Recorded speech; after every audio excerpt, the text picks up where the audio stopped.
അവരുടെ കഴിവ് കേടും അവരുടെ അനാസ്ഥ മൂലമാണ് ഇവിടെ ഈ വഖഫ് എന്ന് പറഞ്ഞ വലിയൊരു കാര്യം സംഭവിച്ചത്. അവർ മനഃപൂർവ്വം തീവ്രവാദ ശക്തികൾക്ക് വേണ്ടി ഞങ്ങൾ ഒറ്റിക്കൊടുക്കാൻ നോക്കിയപ്പോൾ BJP സർക്കാരിന്റെ തക്ക സമയത്തുണ്ടായ ഇടപെടൽ കൊണ്ട് മാത്രമാണ് ഞങ്ങൾ ഇന്ന് അതിൽ നിന്ന് രക്ഷിച്ചത്.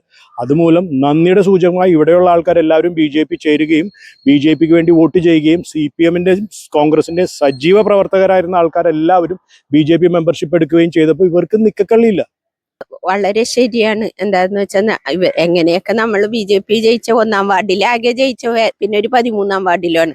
അതുകൊണ്ട് നമ്മൾ മനഃപൂർവ്വം ബുദ്ധിമുട്ടിപ്പിക്കുകയാണ് പഞ്ചായത്ത് ചെയ്യണത്. ഇവരെയൊക്കെ കുടിച്ചേർന്ന് നമ്മുടെ ഭൂമിയുടെ തർക്കം ഇങ്ങനെ നടന്നിരിക്കുകയാണ്. അതിന്റെ ഒപ്പം ഇതും കൂടി ആയപ്പോ നല്ല ശേലായി. ചേട്ടാ നമസ്കാരം. നമസ്കാരം. ചേട്ടാ പേരെന്തായിരുന്നു? ഫിലിപ്പ്. ചേട്ടാ ഇപ്പോ ഈ ചരിത്രത്തിൽ ആദ്യമായിട്ട് മുനമ്പത്ത് BJP ത്രിതല പഞ്ചായത്ത് ഇലക്ഷനിൽ വിജയിച്ച ഒരു വാർഡാണ്.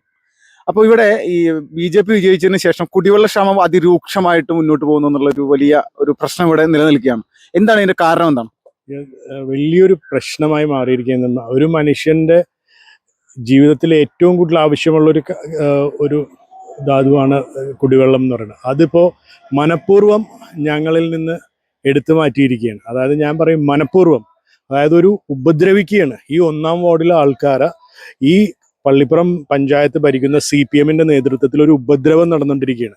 എങ്ങനെ ജനങ്ങളെ ബുദ്ധിമുട്ടിക്കാം? ഒരു ദിവസം കൊണ്ട് തീർക്കാവുന്ന പ്രശ്നം ഇപ്പോൾ BJP ഇവിടെ ജയിച്ചതിന് ശേഷം അങ്ങാടി തോറ്റെന്ന് അമ്മയുടെ നെഞ്ചത്തെന്ന് പറയുന്ന പോലെ ഇത്ര നിർഗണനായ ഒരു പഞ്ചായത്ത്, അവിടെ ചുക്കിനും ചുണ്ണാമ്പിനും കൊള്ളില്ലാത്ത ഒരു പഞ്ചായത്ത് പ്രസിഡന്റും കുറെ ആൾക്കാരും കയറി ഇരുന്നിട്ട് എന്തെന്നാ പറയണ ഈ ഒരു വാർഡിനെ ഏതെല്ലാം രീതിയിൽ ഉപദ്രവിക്കാം.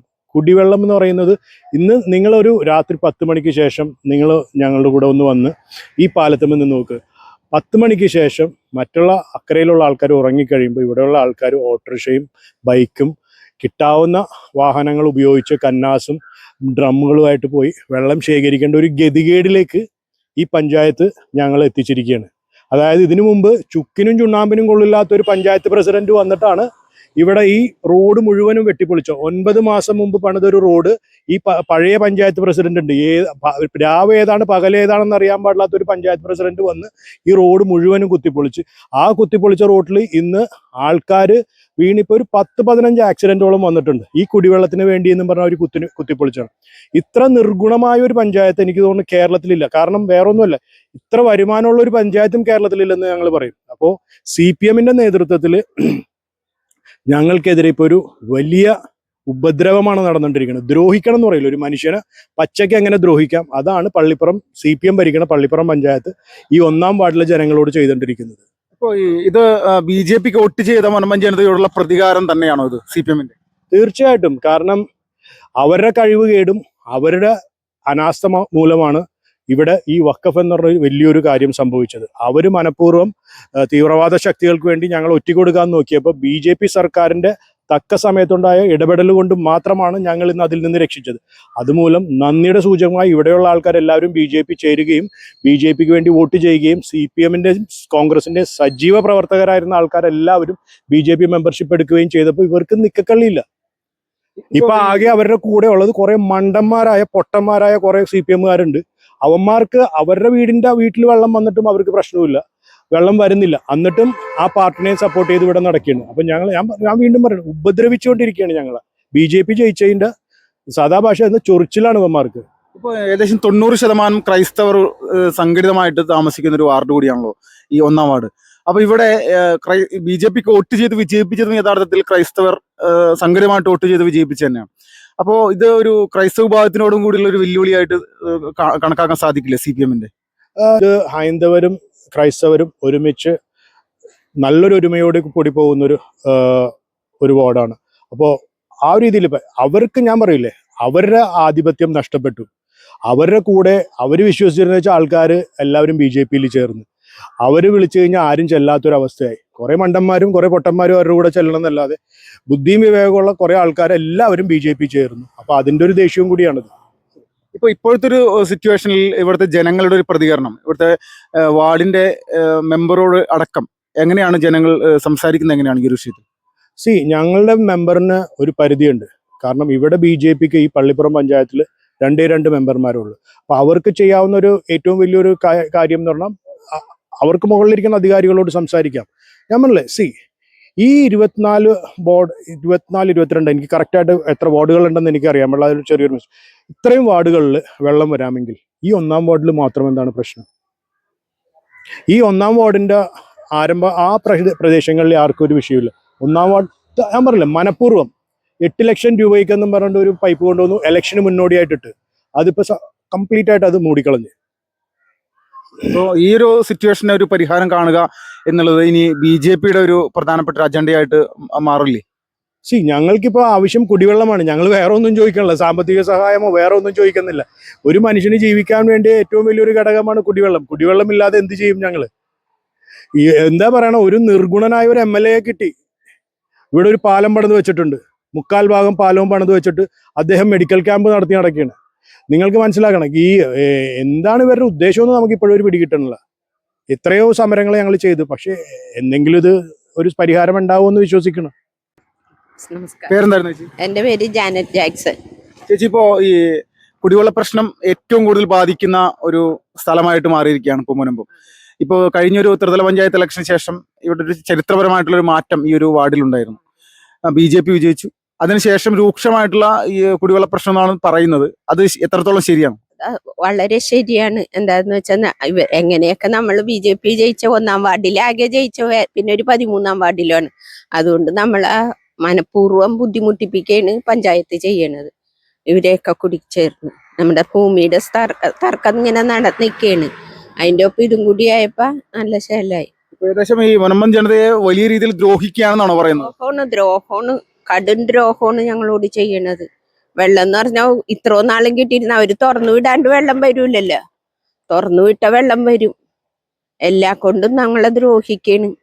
ഇത് ഈ CPM-ന്റെയും കോൺഗ്രസിന്റെയും ഒക്കെ ഒത്തുകളിയായിട്ട് കണക്കാക്കാൻ സാധിക്കും. ഒത്തുകളിച്ചാണല്ലോ ഈ ഇത്രം വരെ ഞങ്ങളെ എത്തിച്ചത്.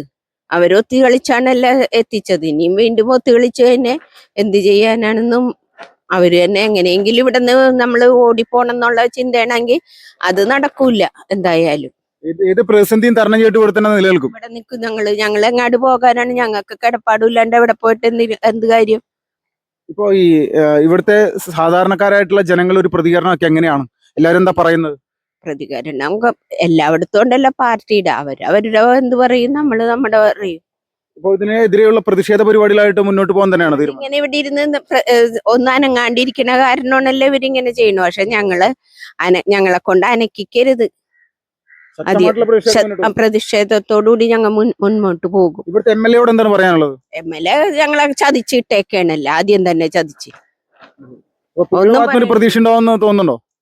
നമുക്ക് പ്രതീക്ഷ എങ്ങേരെ വിട്ടല്ലേ. എത്ര നാളായി അയാള് നമ്മുടെ കൂടെ നടന്നിട്ട് നമ്മളെ കാലുവാരിയ മനുഷ്യനല്ലേ. പിന്നെ എന്തു പറയാനാണ്? ആരും പ്രതീക്ഷിക്കണില്ല. ഈ പഞ്ചായത്തൊന്ന് വിചാരിച്ചാൽ നമുക്ക് നടക്കണ കാര്യമുള്ള വാട്ടർ അതോറിറ്റിയും കൂടി വിചാരിച്ചല്ലാണ്ട് കൂടുതലായിട്ട് ആരും വിചാരിക്കണ്ട. ഇത് ഇത്ര കാണിക്കേണ്ട കാര്യമില്ല. ഈ മുനമ്പത്ത് ഒരുപാട് റിസോർട്ടുകൾ ഉണ്ടല്ലോ. ഇപ്പൊ കുടിവെള്ളം വരുന്നില്ലെങ്കിൽ സ്വാഭാവികമായിട്ട് അത് അവരെ കൂടി ബാധിക്കുന്ന കാര്യമല്ലേ? അതെ. അതായത് റിസോർട്ടുകൾ വന്നേ പിന്നെയാണ് ഞങ്ങൾക്ക് ഇപ്പൊ ഇവിടെ വെള്ളം കിട്ടാത്തത്. അപ്പൊ ഓരോ റിസോർട്ടിലും 6ഉം 7ഉം 8ഉം കണക്ഷനൊക്കെയാണ് എടുത്തേക്കണത്. അപ്പൊ അവർക്ക് കൂടുതൽ വെള്ളം പോകും. അവർക്ക് സ്വിമ്മിംഗ് പൂള് അതും ഇതൊക്കെ ഇല്ലേ, മാതാമരിക്ക് കുളിക്കാനൊക്കെ വെള്ളം വേണ്ടേ.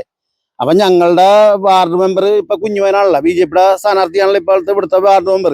അപ്പൊ പുള്ളി വിചാരിച്ചിട്ട് വാട്ടർ അതോറിറ്റിയിൽ നിന്ന് ആൾക്കാരെ കൊണ്ടുവന്നിട്ട് ഈ എല്ലാ റിസോർട്ടുകളും ചെക്ക് ചെയ്ത് അപ്പൊ 6ഉം 7ഉം കണക്ഷനൊക്കെയാണ് എടുത്തേക്കണേന്നാണ് വാട്ടർ അതോറിറ്റി എന്ന് പറഞ്ഞത്.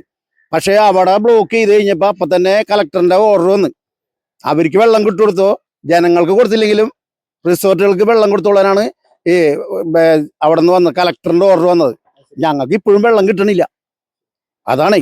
അത് തന്നെയല്ല നല്ല മണിക്കാതെ കിടന്ന് വെച്ചാൽ ഞങ്ങളുടെ റോഡാണ്, അതിനകത്ത് കുഴിയിലൊക്കെ വീഴുന്ന ആൾക്കാർ. അത് തന്നെയല്ല പിള്ളേർക്കൊക്കെ അസുഖം വരെയാണ്. ഈ റോഡ് കുത്തിപ്പൊളിച്ചിട്ട് പഞ്ചായത്തിന്റെ നേതൃത്വത്തിൽ വന്ന് മുൻ പഞ്ചായത്ത് പ്രസിഡന്റ് വന്ന് നേരിട്ട് വന്ന് അവിടെ നിന്നാണ് ഉദ്ഘാടനം ചെയ്ത് കുത്തിപ്പൊളിച്ചത്. എന്നിട്ട് അവരൊന്നും അറിഞ്ഞില്ല എന്നൊക്കെ പറഞ്ഞിരിക്കുകയാണ്. ഞങ്ങളുടെ വീട്ടിലുള്ള പിള്ളേർക്കൊക്കെ ചുമയൊക്കെയാണ് ഇപ്പൊ. അതായത് ഈ പൊടി സമയമല്ലേ, മണ്ണൊക്കെ കുത്തി ഇപ്പൊ അവിടെ ചെന്ന് നോക്കിയാൽ അറിയാൻ പറ്റും. കുത്തിപ്പൊളിച്ചിട്ടിട്ട് പൊടിയാണ് പറക്കണത്. ഇത് ചോദിച്ചിട്ട് പിള്ളേരൊക്കെ ആസ്പത്രിയിൽ കൊണ്ടുപോകാൻ നേരമുള്ള ഒരു വിധത്തിൽ ഞങ്ങളെ ജീവിക്കാൻ സമ്മതിക്കണല്ലോ ഇവര്.